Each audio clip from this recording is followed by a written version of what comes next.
Hello, everybody. Welcome back to another episode of Classics with Courtney, and welcome to our official video for Alan Ladd's Movie Month. And today we are going to take a look at the film that put him right on top and made him a big star. This Gun for Hire, released in 1942, distributed by Paramount Pictures, and directed by Frank Tuttle. Our story opens as Philip Raven, played by Alan Ladd, prepares to do a job.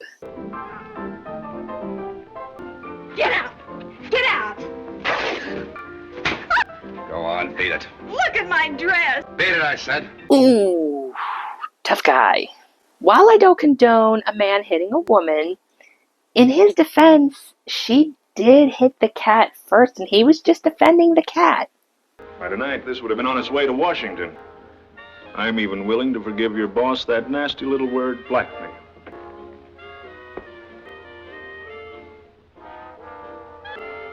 Raven goes to see Willard Gates, played by Laird Krieger, to get paid. They're all tens. If the bills were bad, you couldn't very well complain to the police, could you? I'm my own police. Raven, how do you feel when you're doing this? I feel fine. Ooh, the way he says that line. So chilling. And so good. Ellen decides to help the senator to find out what Gates is up to. Raven makes a purchase that gets him into hot water. In the daytime, he's an executive at Nitrochemical. But if you go through with this, you can't tell anybody. Do some magic. Tell that horn to go away. Go away, Horn. Veronica wrote in her autobiography that the press really went after her during this moment, since this was her big on-screen kiss. I could see why. I mean, she was cute, and first on-screen kiss is a big deal, I guess. So, yeah, I can see why. What size you looking for? I got all size. Girl named Annie will be down for it. What do you know about him? I can tell you. He's no good. You took a present from him, didn't you? Don't put in that nickel. Pretend you're talking to the old lady. They're after Mr. Raven. Why? Because he passed a stolen bill in a dress shop. The dress shop had the number from the police department. Gates. Raven follows Gates to the train and ends up meeting up with Ellen. Pickpocket. Gotta find somebody in L.A. Shorty cash, I wouldn't have taken it. Can I borrow $1? I'll get along. On for breakfast. The cops come to arrest Raven, but Raven runs off with Helen, but not for long. Good luck. I got a job to do. Turn around. Do you want to get hurt? We're tearing this dump down. Gates takes Ellen to his home, where she finds trouble and, in a way, a hero. Were you unlucky? I sat with a very charming old lady. You know him. What are you talking about? You were with Raven on that train. He's after me, and you're helping him.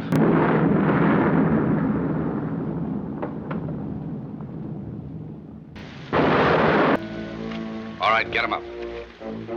Now, where is she? Oh, the girl, she left. Why'd you dump this, then? She was here, see, but...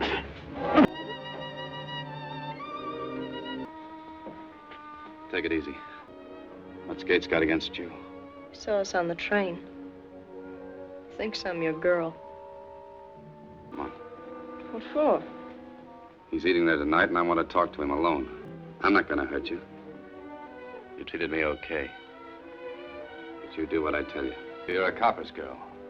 Who told you that? He was here looking for you.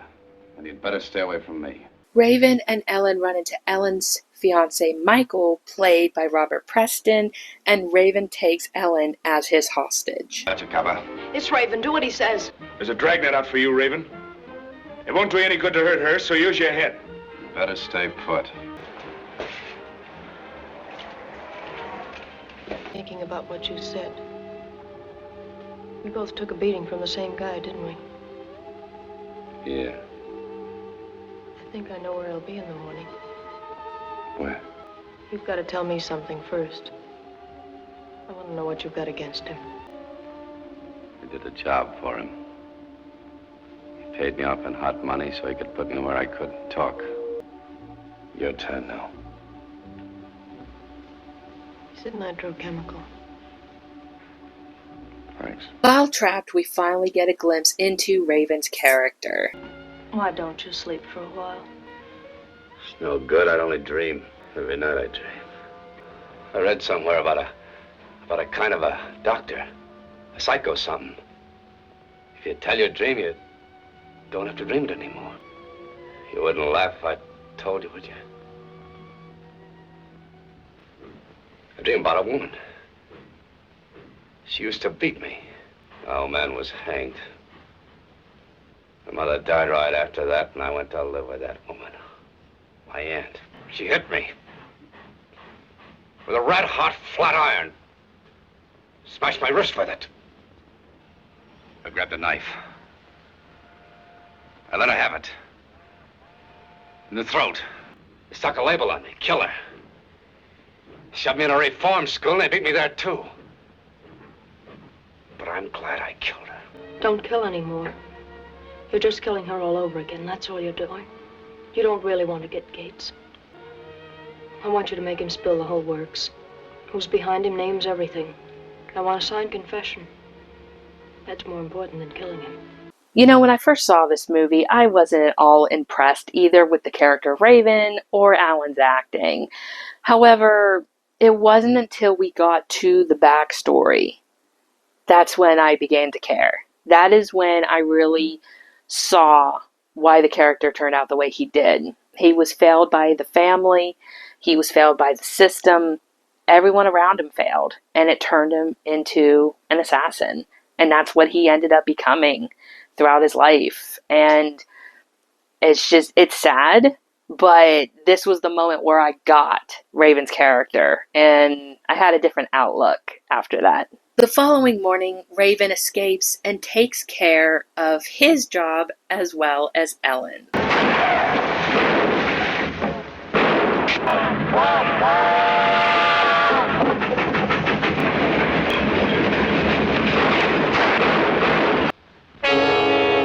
No, you don't. We'll both see the old man. That's him, huh? Who are you selling that gas to? That new gas formula, he sold it to the highest bid. That pen while you still got a chance. How foolish young men are. Believe me, it was Brewster. There's something else. You tried to kill that girl. That girl's my friend. She's not your friend. She told the police. Shut up! They called me up. You lie!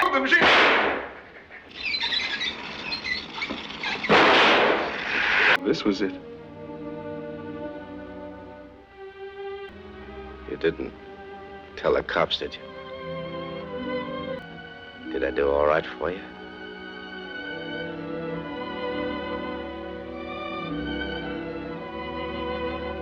And that was This Gun for Hire. This is one of my favorite film noir films. It's one of my favorite Alan Ladd films.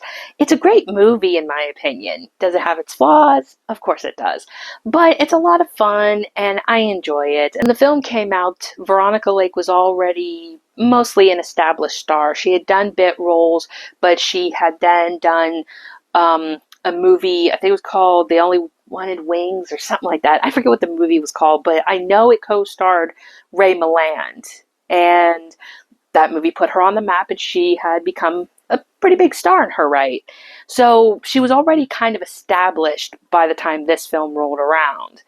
Alan, on the other hand, was not. Alan was doing bit parts at this time, and this was the movie that made or broke his film career, and we're blessed enough to know it made his film career. I actually was going to put this movie for Veronica Lake month, considering since she was the bigger star at the time, I thought this would be more of her movie. I couldn't have been more wrong. The more I thought about it, I thought, you know what? No, this is not a Veronica Lake movie. This is Alan's movie. This was the movie that put him on the map. This was the one that made him a big star. This movie introduced him, but he commands the screen. Every time he's on screen, you can't take your eyes off of him. He's got that charisma. He's got that that thing about him that you just want to keep watching. And this is 100% Alan's movie. So I had to move it to his month instead of Veronica's month. So I'm going to go ahead and be honest with you guys here. I told my dad that I was kind of tired of seeing the anti-hero. Hollywood today especially is obsessed with the anti-hero, mostly due to the superhero movies where everybody's obsessed with Loki. Now we're just straight on loving villains like Vecna from Stranger Things. Like everybody wants the anti-hero or everyone wants the villain. For me, I prefer the hero. But it wasn't until I got into Alan Ladd that I kind of opened myself up a tad to the anti-hero. Mostly because Alan would go on to do many films playing the anti-hero. In this one, he's kind of the anti-hero, but not fully. He's still mostly the bad guy. But there are moments to his character that you look and you think, he's not fully evil. He's not fully a villain. Moments like the scene where he's bringing the little girl her toy. You think he's going to harm her, but he doesn't. And moments where he sticks up for the cat, or moments where he rescues Ellen. He has moments of heroism to him. And by the end of the story, he does actually give up the gun in a way, and he does end up becoming somewhat of a hero, especially when he does what Ellen had requested him to do. So you can look at it either way, I think, but even though he's mostly the quote-unquote bad guy, I still would consider him an anti-hero in this movie. I also want to bring up real quick that his death scene, while sad, I understand why they had to do it this way. Again, talking about the Hays Code, you couldn't get away with crime. So at that time, he needed to die for all of the evil that he had caused during his lifetime. So I get it. I might be a little sad about that, but I get it. My next big thing I want to talk about is his acting. I have seen many comments, especially going through his filmography, and when I would write my own reviews on Letterboxd, of course I would read other people's reviews. That's what I do. And I have seen so many people say that he is not a good actor, that he was never that talented, or he was the one that brought the movie down. And for me, I would disagree. Yes, partly because I'm biased towards him, but I want to bring up something really big when it comes to this particular film, and that is his facial expressions. If you look at a lot of the scenes that he is in, he doesn't speak a lot. He speaks with his eyes, his body language, his demeanor. He speaks more physically than verbally. That's actually a sign of a really good actor. If you can look at that character and you know exactly what that character is thinking without speaking a word, they are doing a great job. And Alan does this flawlessly. Now, even if you go ahead and you talk about the moment where he confides in Ellen about his backstory, his eyes widen and his voice turns into a growl. I dream about a woman. She used to beat me. And I went to live with that woman. My aunt. She hit me. With a red-hot flat iron. Smashed my wrist with it. They stuck a label on me. Killer. Shoved me in a reform school and they beat me there too. That is something that we can relate to. If you or I talk about something that happened in our lives, or we talk about someone that has harmed us and that anger comes back, we're going to change our voice because that pain still resonates. And Alan, once again, does this very well. And again, that's just that one bit of scene. There's also little moments that I really enjoy too. Little moments like when he turns around to Ellen right before the confession. He says things like, "You're trying to make me go soft." You're trying to make me go soft. Well, you can save your oil. I don't go soft for anybody. He's being a tough guy, but deep down, he really, really needs a friend. He needs someone to talk to. So when he turns around to Ellen the way he does, to me, I don't know, the way he does it is so heartbreaking because I know that he wants to talk to her. And the way he plays that moment is really well done. Or just little subtle moments, like after the confession and Alan talks to him. Alan actually does something with his lip that is just so adorable. And it's little moments like that that really, really, really make me love him as a performer. They're just little things that he can do that I look and go, oh my gosh, that is so cute and so vulnerable when it comes to the character. He just does an amazing job. There's also little other moments that I love when it comes to Alan's acting, like the moment where Ellen gives him a kiss on the cheek and he moves his hand. It's like he's not used to people being kind to him, and it's a really beautiful moment, and Alan just does an amazing job with that scene. I cannot praise him enough. I can't praise the direction enough. It's an awesome movie, and I'm so glad that this made Alan's career. You gonna marry that Catherine? Right guy for you? Mm-hmm. Okay. And again, watching all of his films, or trying to watch all of his films, which I watched all his major ones. I still have yet to finish like the ones he did before, just a handful. But for the most part, I've basically finished. But if you compare moments of acting between, say his character in Joan of Paris, compare that acting to this acting. It won't mean much if they get me or the others. We'll just land in a prison camp. But you're French. If they get you, well, you know what'll happen. First, I find out who his boss is. Then I pay both of them, see? It's two different performances. And to me, that shows that he was a good actor. And I think people should just give him a chance. Just watch his movies and really see what he was capable of, because he was full of talent.